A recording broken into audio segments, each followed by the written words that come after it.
Time now for Media Watch, a look at what's been making news in the Chinese media. Hong Kong police say they've arrested 2 men in connection with an acid attack that injured 6 people last month. The pair, aged 18 and 23, were taken into custody for questioning about the attack, which involved corrosive fluids being thrown from a building in the Causeway Bay shopping area and left a man and 5 women injured.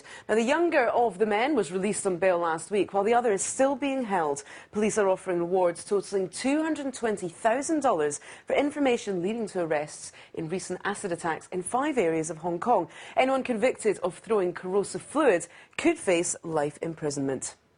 The ruins of Yuan are set to mark the 150th anniversary of the invasion by Anglo-French Allied troops in 1860. Leaders of the UK and France will be invited to attend a commemoration ceremony in October this year, following a series of events. Also called the Old Summer Palace, Yuan was a complex of palaces and gardens where the emperors of the Qing dynasty resided. But the invitation of the French and the British has drawn some ironic support online. 60% of people polled on ifeng.com said they should be invited so they could rethink history. 10% said the so-called robbers shouldn't be invited, while the rest said too much was being made of the event.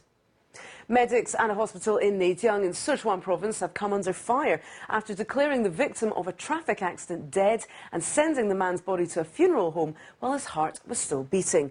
46-year-old construction worker Zhang Homing eventually died an hour after relatives discovered the error at the funeral home.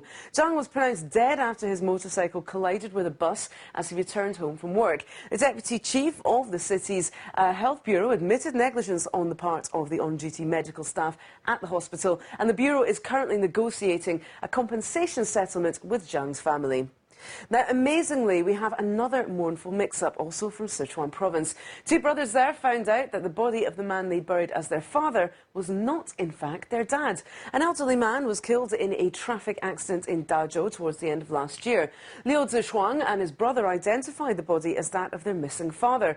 Police took a blood sample before handing the body over to the brothers, as well as $3,000 in compensation. The brothers cremated the body the next day, but another 3 days later, another family claimed the body. The DNA test results established that he was their father and not the father of the brothers, who have also been asked to return the compensation they received.